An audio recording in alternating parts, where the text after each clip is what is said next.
ये महामारी का वक्त है, इसलिए मैं उन सब से माफ़ी चाह रही हूँ, क्योंकि सत्ताधारियों को ऐसा कुछ भी मैं महसूस नहीं कराना चाहती जिसकी आड़ में वो लगे हुए हैं।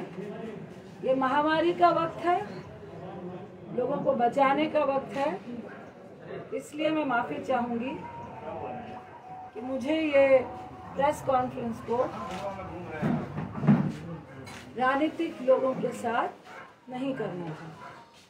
मैं उन सब का धन्यवाद करती हूँ कि जो तहे दिल से पप्पू जी के साथ है। सही मायने में देखिए, लोग पप्पू जी के साथ इसलिए नहीं खड़े हैं कि अभी 4 दिन में चुनाव हो रहा है या कुछ ऐसा होने वाला है, क्योंकि बहुत बड़ी पार्टी है। आज इसलिए खड़े हैं लोग क्योंकि महामारी चल रही है, पैंडेमिक चल रहा है, दूसरी लहर चल रही है और कईयों की जानें जा रही हैं। सब लोग भयभीत हैं और उस भय में हम और आप एक दूसरे का सपोर्ट बन रहे हैं।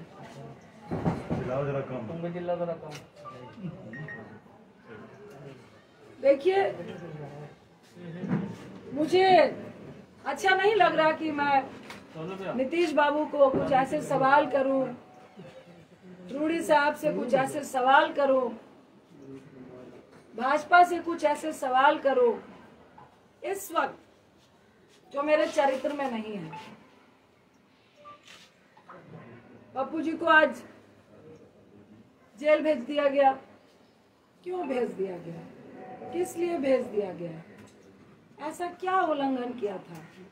ऐसा कौन सा अपराध था? 32 साल पुराना केस, सुबह 9 बजे से घर से लेकर गए हैं। पहले बोला लॉकडाउन का उल्लंघन है।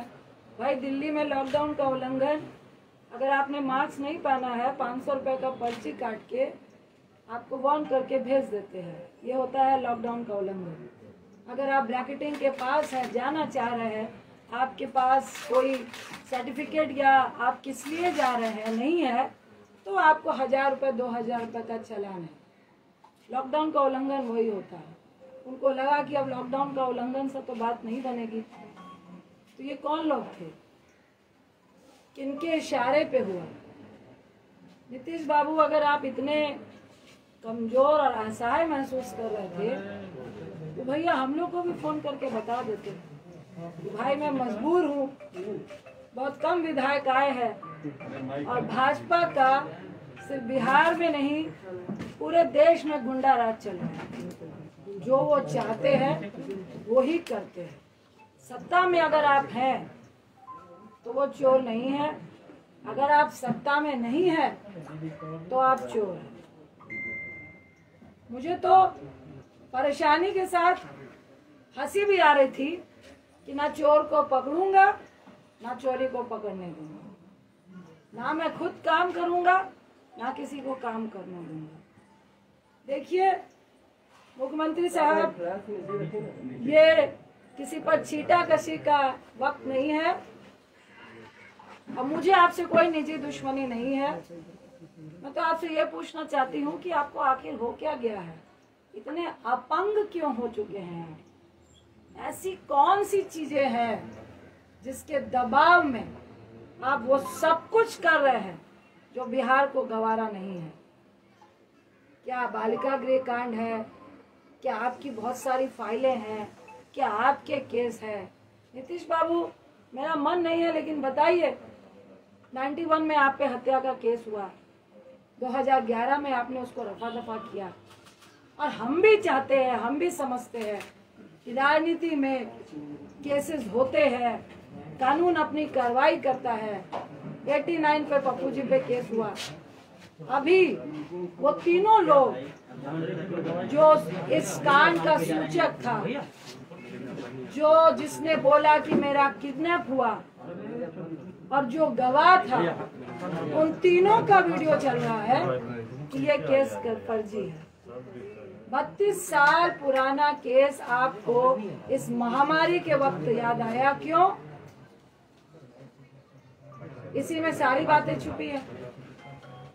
रूडी साहब क्या बोलूं, मुझे तो एक शब्द नाम लेने का मन नहीं कर रहा। और मैं उनसे ये सबसे पहले मैं आपके माध्यम से उनसे पूछती हूँ कि आपका राजनीतिक इतिहास क्या है, आप राजनीति में कैसे आए, क्या संघर्ष किया।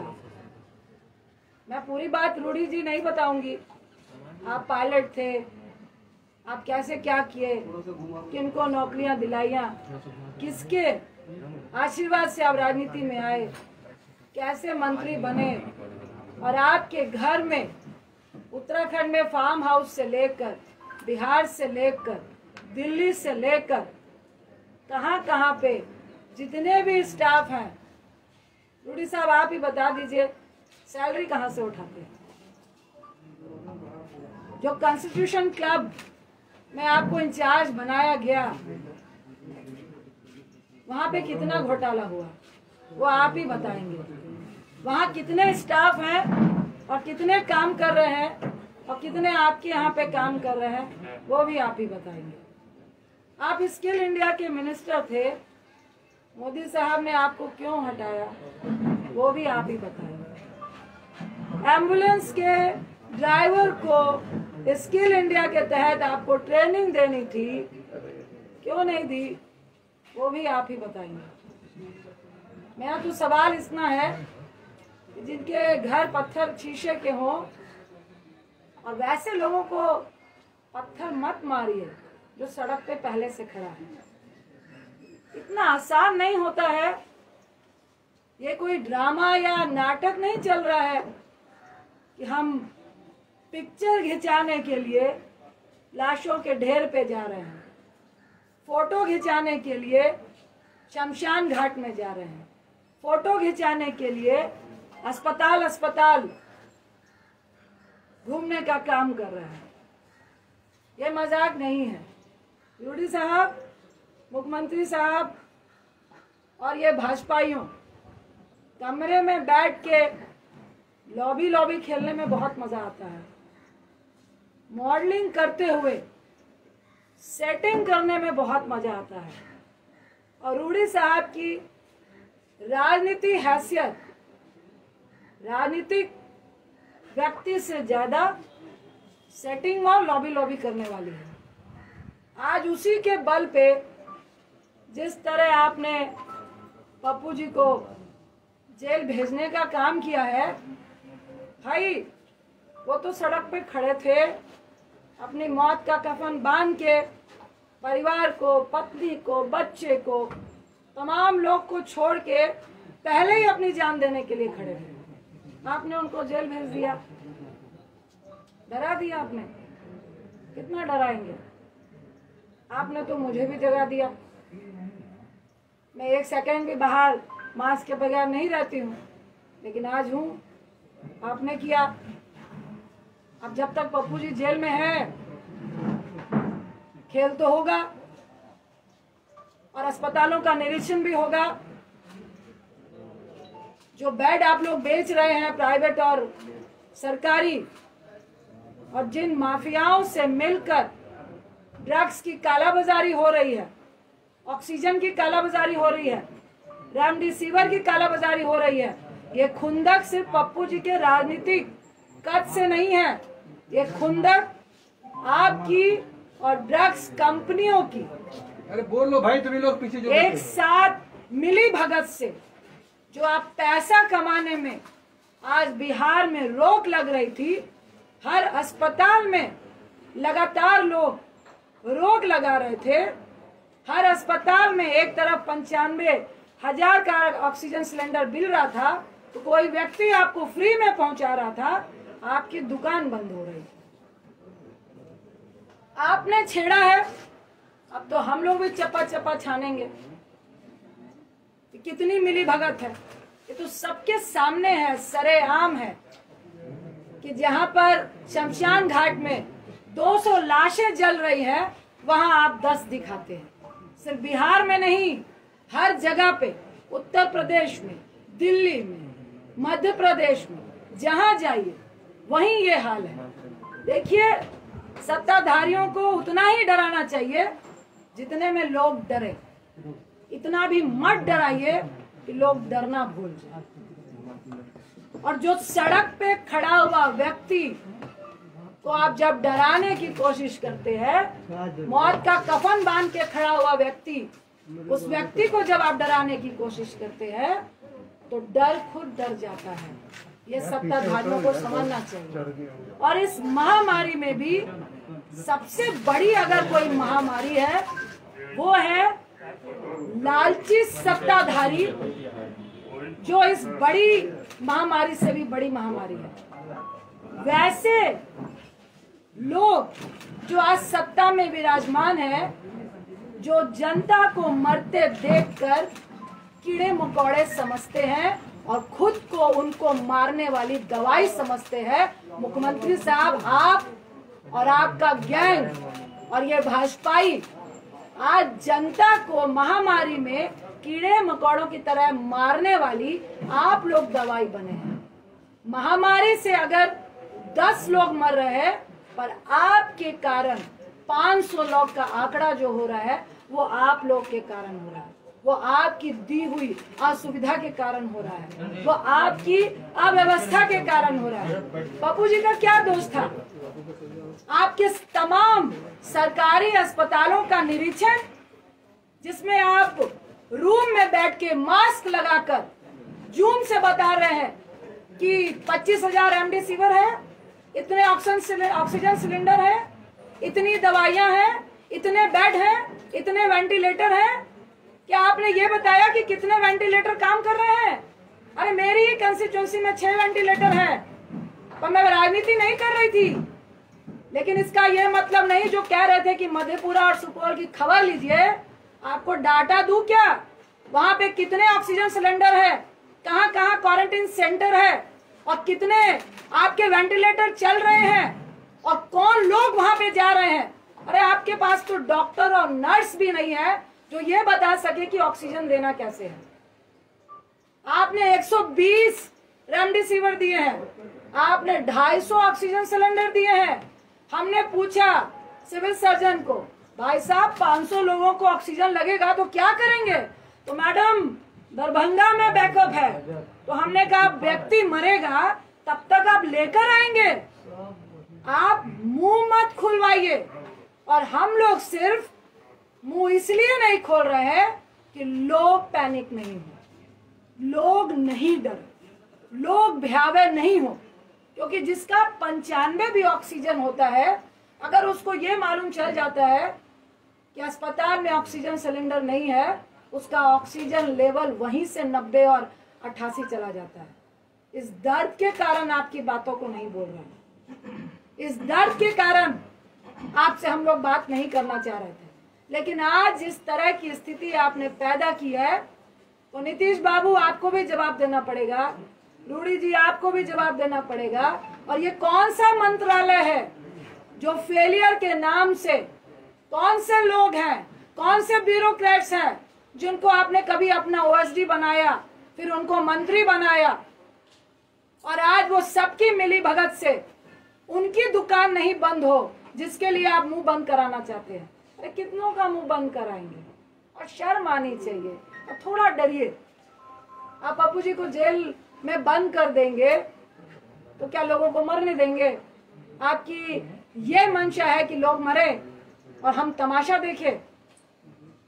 गोल्फ के मैदान में गोल्फ खेलते हुए कि भाई स्थिति बहुत पैनिक है, मुझे तो बहुत डर लग रहा है, आई एम वेरी सेफ, कहने में बहुत मजा आता है। मोदी साहब आप भी आइए, जो सेंट्रल में चुप्पी साध के बैठे हैं, ये आपके ही क्रियाकलापों का प्रेरणा है जो आज आपके लोग कर रहे हैं।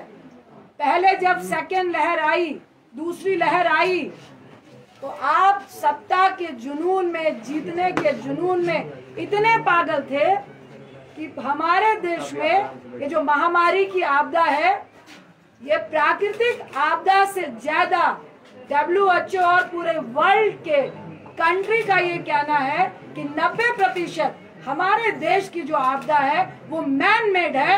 आपके प्रधानमंत्री, आपके सत्ताधारियों ने इसको जबरदस्ती फैलाने का काम किया है, लोगों को मारने का काम किया है। और आपको शर्म नहीं आ रही कि उस बीच में अगर कुछ लोग अपनी जान की परवाह किए बगैर आपकी मदद करना चाहते हैं तो आप जेल खेल रहे हैं, आप राजनीति खेल रहे हैं, आप लॉबी खेल रहे हैं।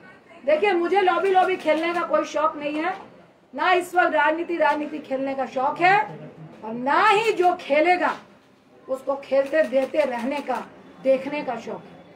देखिए, जो चौराहे पे है वो तो रहेगा, जो डर रहा है वो इस बात को समझे कि जल्द से जल्द अगर पप्पू जी की रिहाई नहीं हुई और ये ड्रामा चलता रहा तो बहुत जल्द आपको भी मुख्यमंत्री आवास से निकलना पड़ेगा, आपके मंत्रियों को मुख्यमंत्री आवास से निकलना पड़ेगा और चौराहे में खड़ा होना पड़ेगा और जवाब देना पड़ेगा। ये दिल्ली में बैठ के जूम से काम नहीं चलेगा। अगर आज आप फर्जी केस में पप्पू जी को जेल में डाल के ये जो प्रशासन और डॉक्टर का खेला खेल रहे हैं, 3 दिन से उनको पटना से मधेपुरा, मधेपुरा से वीरपुर, और अभी प्रशासन और डॉक्टर के सूत्रों से हम बता रहे हैं कि उनको दरभंगा आप भेज रहे हैं, और उसमें डॉक्टर बोल रहे हैं कि हमने लिखा है कि higher medicine, higher doctor facility की रिक्वायर। अब प्रशासन जाने की उनको कहाँ भेजना है, प्रशासन कह रहा है कि डॉक्टर जाने की उनको कहाँ भेजना है। अरे आपका तो एक भी हॉस्पिटल में ऑक्सीजन सिलेंडर नहीं है।